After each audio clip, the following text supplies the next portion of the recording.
ইব্রাহিম নবী আল্লাহর কাছে দোয়া করে যখন ইসমাইল নবীকে পেয়েছেন, সিরিয়ার জমিনে হযরত ইব্রাহিম নবী ইসমাইল নবীকে নিয়ে জীবন যাপন করছেন। ইসমাইল নবী দুধের শিশু। আল্লাহ রাব্বুল আলামিন ইব্রাহিম নবীকে হুকুম করলেন, ইব্রাহিম সিরিয়ার জমিন থেকে হিজরত করে মক্কায় চলে যাও। ইব্রাহিম নবী ওনার বিবি হযরতে হাজেরা আর দুগ্ধ শিশু হযরতে ইসমাইলকে নিয়ে মক্কায় চলে গেলেন। মক্কায় যাওয়ার পর মক্কায় কোনো মানুষ নাই, কোনো খাবার দাবার নাই, কোনো পানি নাই, কোনো মানুষ দেখা যায় না।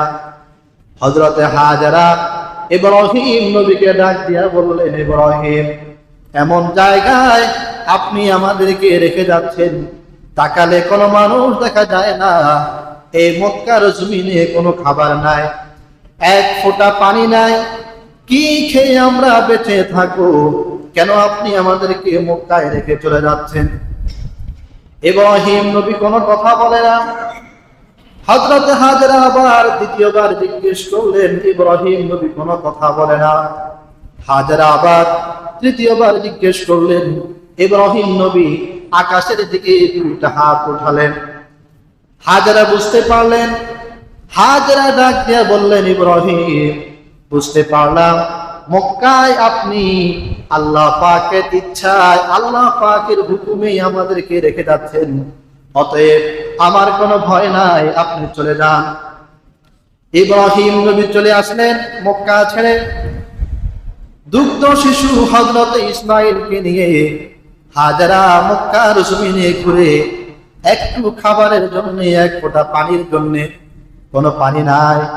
কিতাবের মধ্যে লেখে হাজেরা হাঁটতেছে, হাঁটতে হাঁটতে একটু দূর যাওয়ার পরে দেখে অনেক পানি দেখা যায়।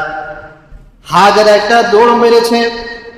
দৌড় মেরে হাজেরা কাছে গিয়ে দেখে এটা কোনো পানি না, এটা মরুভূমির বালিকণা, চিকচিক করে। হাজেরা মনে করেছে সেটা পানি, এটা তো সাফা মারওয়ার সেই বালিকণা। হাজেরা সাফা মারওয়ায় বালিকণা দেখে আবার চলে আসলেন। আবার তাকে দেখে আরেকদিকে পানি দেখা যায়। হাজেরা আবার দৌড় মারলেন। দৌড় মেরে দেখে সেটা কোনো পানি না, এটা হচ্ছে মারওয়া পাহাড়। হাজেরা আবার সাফা পাহাড়ের দিকে তাকায়, দেখে পানি যেন দেখা যায়। আবার দৌড় মারলেন, গিয়া দেখে কোনো পানি নাই। হাজেরা আবার মারওয়া পাহাড়ের দিকে তাকায়, মনে হয় পানি। আবার দৌড় মারলেন, দেখে কোনো পানি নাই। এইভাবে সাফা মারওয়া পাহাড়ে ইন্নাস সাফা ওয়াল মারওয়াতা মিন শাআইরিল্লাহ, সাফা মারওয়া পাহাড়ে হযরতে হাজেরা 7 বার দৌড় মারলেন এই পাহাড়ে। 7 বার দৌড় মারলেন, ওই পাহাড়ে কোনো পানি পেলেন না। এরপরে সাফা পাহাড়ে হযরতে হাজেরা আকাশের দিকে হাত তুলে দোয়া করলেন, রব্বুল আলামিন, আমার ছোট্ট শিশু, দুধের শিশু, কোনো পানি নাই, কোনো খাবার নাই, কি করে আমি বেঁচে থাকবো? কি করে আমার সন্তান বেঁচে থাকবে? আপনি একটু পানির ব্যবস্থা করুন। আল্লাহ রাব্বুল আলামিন হযরতে হাজেরার সাফা এবং মারওয়া পাহাড়ে দৌড়াদৌড়ি এত পছন্দ করেছেন, এখনো পর্যন্ত কিয়ামত পর্যন্ত যত হাজি হজ করবে, সাফা মারওয়া পাহাড়ে দৌড়াদৌড়ি না করলে হজ কবুল হবে না। দৌড়াদৌড়ি করতে হবে সাফা মারওয়া পাহাড়ে। কেমন আর্তনাদ নিয়ে সাফা আর মারওয়া পাহাড়ে তিনি দৌড়াদৌড়ি করেছেন, আল্লাহ পাক কবুল করে নিয়েছেন। হাজিরা সাফা মারওয়া পাহাড়ে দৌড়াদৌড়ি করে না? দৌড়ে, এখনো কিয়ামত পর্যন্ত চলবে। হযরতে হাজেরা সাফা মারওয়া পাহাড় থেকে যখন ইসমাইলের কাছে আসলেন, দেখে ইসমাইল নবী পা দিয়ে খেলা করতেছে। উনি পা দিয়ে জমিনের মধ্যে এইভাবে যখন খেলা করতেছে, আল্লাহ রাব্বুল আলামিন ওনার পায়ের নিচ থেকে জমজম কূপ প্রবাহিত করে দিলেন। সুবহানাল্লাহ। ইসমাইল নবী, বাচ্চারা পা দিয়ে খেলে না, এইভাবে পা দিয়ে খেলতেছে জমজম কূপ। হযরতে হাজেরা ইসমাইল নবীর কাছে আইসা দেখে জমজম কূপের পানি এত বেশি পানি বের হচ্ছে, পানিগুলো আটকানো যায় না। হযরতে হাজেরা একটা বাঁধ দিলেন, কিন্তু পানি আটকে না। ওই পাশে একটা বাঁধ দিলেন, তাতেও পানি আটকায় না। এরপর হাজেরা বললেন, এই পানি স্থির হয়ে যাও, নড়াচড়া করবে না। সাথে সাথে আল্লাহ রাব্বুল আলামিন জমজম কূপের পানিকে স্থির করে দিলেন। আল্লাহর নবী হাদিসে বলেন, ওই দিন যদি হযরতে হাজেরা জমজম কূপের পানিকে স্থির হতে না বলতেন, তাহলে জমজম কূপের পানি এত বেশি প্রবাহিত হতো, তামাম পৃথিবী জমজম কূপের পানিতে ডুবে যেত। তিনি বললেন, স্থির হয়ে যাও। জমজম কূপের পানি স্থির হয়ে গেলে আর নড়াচড়া করে না। এইবার জমজম কূপের পানি চতুর্দিকে প্রবাহিত হয় না, নিচ থেকে উঠে, যতটুকু প্রয়োজন ততটুকু উঠে। বলেন দেখি, আমরা যদি টিউবওয়েল ব্যবহার করি, তাতে আর্সেনিক থাকে, কত ধরনের কত সমস্যা, অনেক কিছুদিন পরে নষ্ট হয়ে যায়। আর আল্লাহ পাক জমজম কূপের পানি সেই হযরতে ইব্রাহিম নবীর যুগে দিয়েছেন। এখনো পর্যন্ত প্রতিদিন কত হাজার লক্ষ লিটার উঠানো হয়, শেষ হয় না। গবেষণা বলে, একটা গবেষণা পড়লাম, সেখানে বলছে পৃথিবীর মধ্যে সবচাইতে বিশুদ্ধ পানির নাম জমজম কূপের পানি। জমজম কূপের পানির চাইতে পৃথিবীতে আর কোনো বিশুদ্ধ পানি নেই। জমজম কূপের পানি এমন এক পানি, সব পানি আমরা বসে খাই, জমজম কূপের পানি আমরা দাঁড়ায় খাই, দাঁড়িয়ে আমরা জমজম কূপের পানি পান করি। এমন এক পানি, যেই পানি কখনো শেষ হচ্ছে না। মুহতারাম হাজিরিন, এখানে যদি আমরা ওয়াসার লাইন থাকে, পানির লাইন ওয়াসার, তাহলে 2 দিন পরে নষ্ট, 3 দিন আবার চলে, এরপরে আবার নষ্ট। ওয়াসার পানিগুলো কোত্থেকে আসে আমরা জানি, খাল থেকে পানিগুলোকে রিফাইনিং করে আবার নিয়ে আসা হয়। খালের পানি আবার আমরা খাই, এটার নাম ওয়াসা পানি। আর জমজমের এমন এক পানি যেটা গভীর নিচ থেকে উঠে, তাতে কোনো বিন্দু পরিমাণ আর্সেনিক নাই, একটা সুতার দানা পরিমাণ কোনো বালিকণা নাই, এমন বিশুদ্ধ পানি। হযরতে ইসমাইল এর পায়ের আঘাতে যখন জমজম কূপ চালু হয়ে গেল, হযরতে হাজেরা তিনি জমজম কূপের পানি পান করছেন, আর সেখানে বাঁধ দিয়ে দিলেন, ফলে পানি নিচ থেকে উঠে আর কোথাও পানি প্রবাহিত হয় না। হযরতে হাজেরা জমজম কূপের পানি বাদ দেওয়ার পরে হযরতে হাজেরা ইসমাইল নবীকে নিয়ে মক্কার জীবনে বসবাস শুরু করলেন। কিতাবের মধ্যে লেখে, হযরতে হাজেরা ইসমাইল নবীকে নিয়ে 13 বছর পর্যন্ত মক্কার জীবনে বসবাস শুরু করলেন। 13 বছর পর হযরতে ইব্রাহিম আলাইহিস সালাম স্বপ্নে দেখলেন, আল্লাহ রাব্বুল আলামিন বলেন, হে ইব্রাহিম, পৃথিবীর জমিনে যে জিনিস তোমার সবচাইতে পছন্দের সেটা কুরবানি করো। ইব্রাহিম নবী ঘুম থেকে উঠে সকালবেলা 100 উট আল্লাহর রাস্তায় কুরবানি করলেন। দ্বিতীয় দিন আবার স্বপ্নে দেখে, ইব্রাহিম, তোমার কুরবানি কবুল হয় নাই। পৃথিবীর জমিনে যেই জিনিস তোমার সবচাইতে পছন্দের, ওই জিনিস তুমি কুরবানি করো। ইব্রাহিম নবী আবার 100 উট কুরবানি করলেন। পরের দিন আবার তিনি স্বপ্নে দেখেন, ইব্রাহিম নবী, কুরবানি কবুল হয় নাই, তোমার পছন্দের জিনিস কুরবানি করো, তাহলে কবুল হবে। ইব্রাহিম নবী আবার 100 উট কুরবানি করলেন। চতুর্থ দিন আবার স্বপ্নে দেখেন, ইব্রাহিম নবীর কুরবানি কবুল হয় না। ইব্রাহিম নবী এবার বুঝতে পারলেন, পৃথিবীর জমিনে একটা মানুষের সবচাইতে প্রিয় তার সন্তান। পবিত্র কোরআন বলে, আল মালু ওয়াল বানুনা যিনাতাল হায়াতিদ দুনিয়া ওয়াল বাকিয়াতুস সালিহাতু খায়রুন ইনদা রাব্বিকা সাওয়াবান ওয়া খায়রুন আমালা। একজন মানুষের কাছে সন্তান সবচাইতে বড় আপন, সবচাইতে বড় পছন্দের। ইব্রাহিম নবী বুঝতে পারলেন ইসমাইল ছাড়া পৃথিবীতে আর কোনো পছন্দের মানুষ আমার কাছে নাই।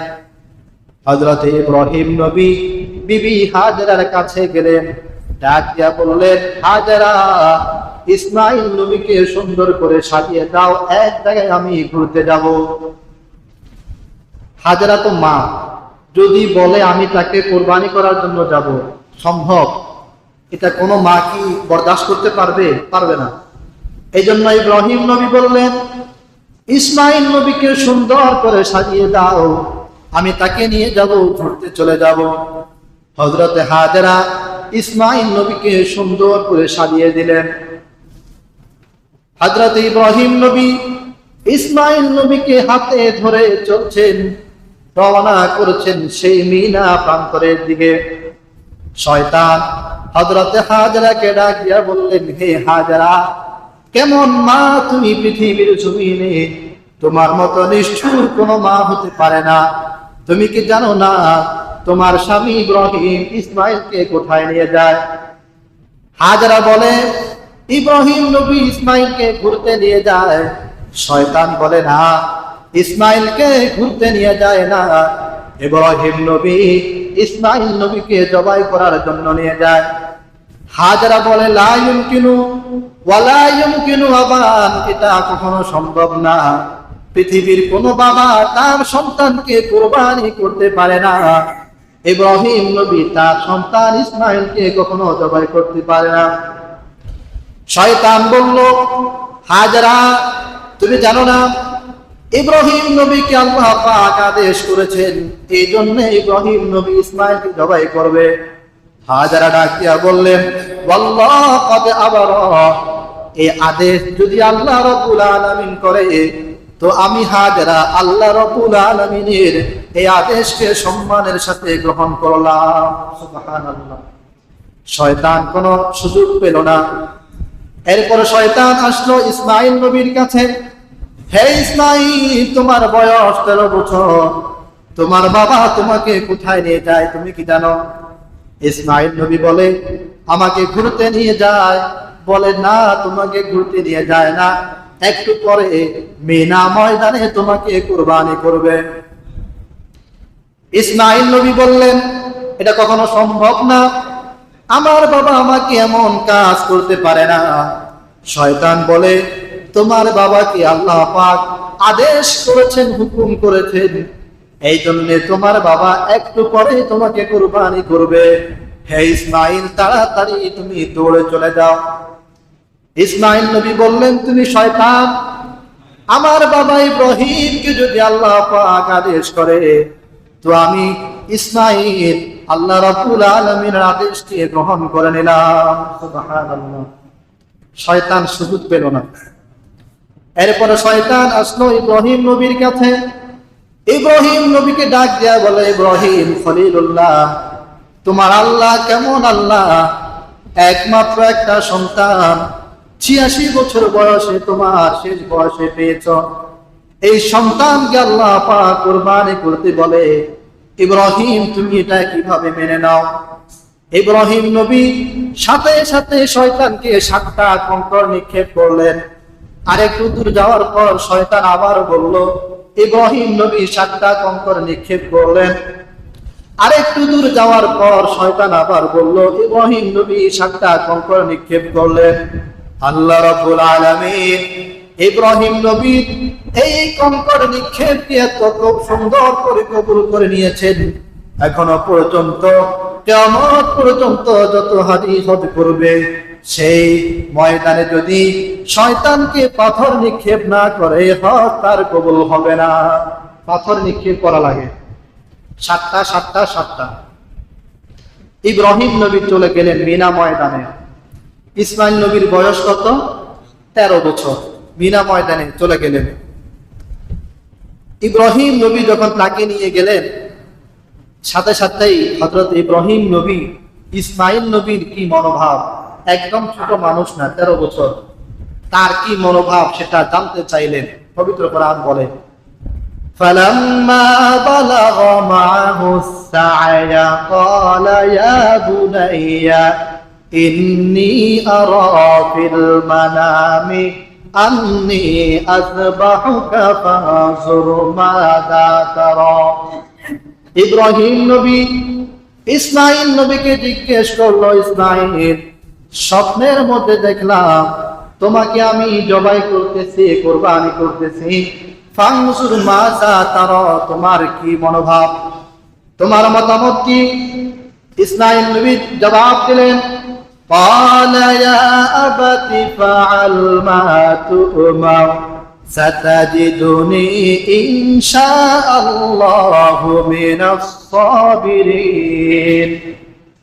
ইসমাঈল নবী জবাব দিলেন, আল্লাহ রাব্বুল আলামিন আপনাকে যে হুকুম করেছেন আপনি সেটা পালন করুন। সাতাজিদুনি ইনশাআল্লাহ, ইনশাআল্লাহ আপনি আমাকে ধৈর্যশীলদের মধ্যে পাবেন। আপনি আপনার কাজ করুন, কোনো টেনশন করবেন না। হযরত ইসমাঈল নবীকে ইব্রাহিম নবী এইভাবে সহায় দিলেন মিনা প্রান্তরে। ইসমাঈল নবীকে যখন সহায় দিলেন, ইসমাঈল নবী জবাইয়ের আগ মুহূর্তে ডাক দিয়া বলে, ইব্রাহিম, একটু পরে আপনি আমাকে কুরবানি করবেন। হে ইব্রাহিম, আপনি আমার হাত পা বেঁধে নেন, দুইটা চোখ বেঁধে নেন, যাতে করে যখন আপনি আমার গলায় ছুরি দিবেন আমি যাতে লড়াচড়া করতে না পারি। ইব্রাহিম নবী ইসমাঈল নবীর দুইটা পা বাঁধলেন, দুইটা হাত বাঁধলেন। এরপরে ইসমাঈল নবীকে জবাই করবেন। আবার ইসমাঈল নবী ডাক দিয়া বললেন, ইব্রাহিম, আপনি আমার হাত পায়ের বাঁধন খুলে ফেলুন, আপনি আমার হাত খুলে দেন, পা খুলে দেন। ইসমাঈল নবী ডাক দিয়া বললেন, একটু আগেই তুমি বলেছ তোমার হাত পা বাঁধার জন্য, এখন আবার কেন খুলবো? ইসমাঈল নবী ডাক দিয়া বললে, ইব্রাহিম, আপনি যদি আমার হাত পায়ের বাঁধন গিয়ে যদি না খুলে দেন, কিয়ামত পর্যন্ত মানুষ এই ঘটনা জানবে আর সব মানুষ মনে করবে ইসমাঈল নবী রাজি ছিল না। ইব্রাহিম নবী জোর করে ইসমাঈল নবীকে বাইধা জবাই করেছে, জোর করে জবাই করেছে, হাত পা বাইধা। এই কথা যাতে কিয়ামত পর্যন্ত যত মানুষ আসবে তারা যাতে মনে না করতে পারে, আপনি আমার হাতের বন্ধন খুলে দেন, পায়ের বন্ধন খুলে দেন। ইব্রাহিম নবী হাত পা খুলে দিয়ে হযরতে ইসমাঈল নবীকে জবাই করবেন। পবিত্র কোরআন বলে, ইসমাঈল নবীকে হযরত ইব্রাহিম নবী একেবারে এইভাবে শোয়ায় নাই, আবার কাত করে শোয়ায় নাই, মাঝামাঝি করে ইসমাঈল নবীকে শোয়াইলেন। একদম আমরা গরু জবাই করি না এইভাবেও না, আবার উল্টা করেও না, মাঝামাঝি একটু কাত করে শোয়ালেন। ইব্রাহিম নবী যখন ছুরি দিলেন, আল্লাহ রাব্বুল আলামিন সাথে সাথে জিবরাইলকে ডাক দিয়ে দিলেন, ইব্রাহিম নবী ইসমাঈল নবীকে কুরবানি করতেছে, আমি চাই না ইসমাঈল নবীকে কুরবানি করুক। হে জিবরাইল, জান্নাত থেকে একটা দুম্বা নিয়ে যাও, ইসমাঈল নবীর গলার জায়গায় দুম্বা বসিয়ে দাও। কিতাবের মধ্যে লেখে, পৃথিবীর জমিনে জিবরাইল আমিন 3 বার দ্রুত গতিতে এসেছে, তাড়াতাড়ি এসেছে। একবার হলো হযরত ইউসুফ নবীকে যখন তার ভাইরা কূপের মধ্যে ফেলে দেয়, ইউসুফ নবী কূপের গভীরে যাওয়ার আগে হযরত জিবরাইল আলাইহিস সালাম খুব দ্রুত গতিতে আসছে। 2 নাম্বার হলো আল্লাহর নবীকে যখন তায়েফের ময়দানে কাফেররা রক্তাক্ত করেছে, নবীজির শরীর থেকে যখন রক্তের ফোঁটা জমিনের মধ্যে পড়বে, আল্লাহ পাক জিবরাইলকে বললেন, জিবরাইল, আমার নবীর রক্তের ফোঁটা সেই জমিনে পড়বে, ওই জমিন আমি আর পৃথিবীতে রাখবো না, ওই জমিন আমি পৃথিবীতে বসিয়ে দিব। হে জিবরাইল, তাড়াতাড়ি যাও, আমার হাবিবের রক্তের ফোঁটা জমিনের মধ্যে পড়ার আগে তোমার ডানা দিয়ে সেটা উঠিয়ে নাও। সুবহানাল্লাহ। জিবরাইল খুব দ্রুত এসে নবীর আপনার শরীর থেকে রক্ত পড়তে কতক্ষণ লাগে? জিবরাইল সেই 7 আসমান থেকে দ্রুত এসে রক্তের ফোঁটা উঠিয়ে নিলেন। তিন নম্বর হলো হযরত ইব্রাহিম যখন ইসমাইলের গলায় ছুরি চালায়া দিলেন, জিবরাইল আমিন তখন সাত আসমানে দ্রুত বেগে জিবরাইল আমিন জান্নাতে গিয়ে জান্নাত থেকে একটা দুম্বা আনলেন। দুম্বা এনে হযরত ইসমাইল নবীর গলার উপরে বসিয়ে দিলেন। আল্লাহ পাক ডাক দিলেন, ওয়ানাদাইনাহু আইয়া ইব্রাহিম قد صدقت الرؤيا إنا كذلك نجزي المحسنين। আল্লাহ পাক ডাক দিলেন, হে ইব্রাহিম, তুমি তোমার স্বপ্নকে বাস্তবায়ন করেছো, ইসমাইলকে আর জবাই করতে হবে না।